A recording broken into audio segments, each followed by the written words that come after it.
Pemirsa, di sela-sela agenda World Economic Forum Davos, pemerintah Indonesia meraih komitmen kuat hubungan kemitraan dari Amerika Serikat. Di mana melalui Menteri Luar Negeri Amerika Serikat yang ditunjuk Presiden Donald Trump, Marco Rubio akan berjanji memperkuat kerjasama di bidang perekonomian.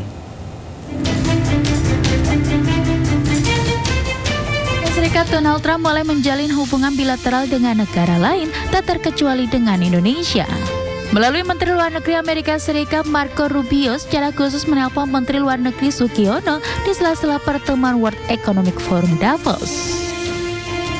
Dalam pembicaraan via sambungan telepon, Menlu Sugiono dan Menlu Marco Rubio sebagai fokus memperkuat keamanan dan kemakmuran di kawasan Indo-Pasifik serta memperluas kemitraan strategis antara Indonesia dan Amerika Serikat.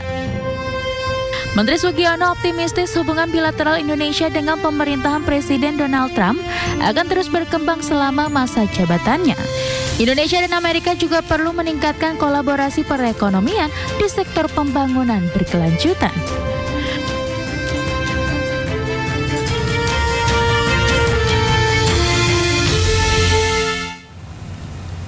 Pemerintah secara periodik tengah melakukan evaluasi terhadap pengembangan proyek strategis nasional atau PSN.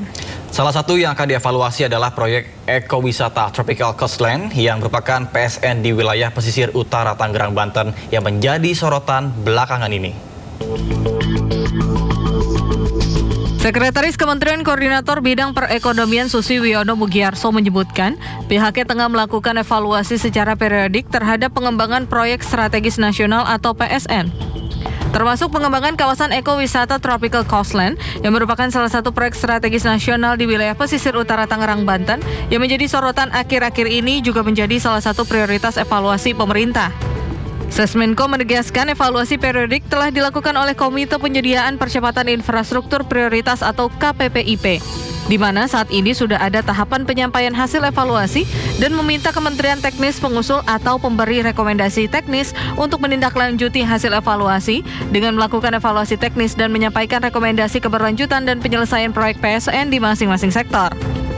Sesmenko menambahkan pihaknya juga melakukan evaluasi terhadap PSN yang capaian tingkat penyelesaiannya masih rendah sesuai arahan Presiden Prabowo Subianto. Di sisi lain, evaluasi ini juga dilakukan terhadap seluruh proyek PSN, baik yang sudah selesai atau sudah beroperasi, akan selesai di tahun 2025, maupun proyek PSN yang akan selesai melewati tahun 2025.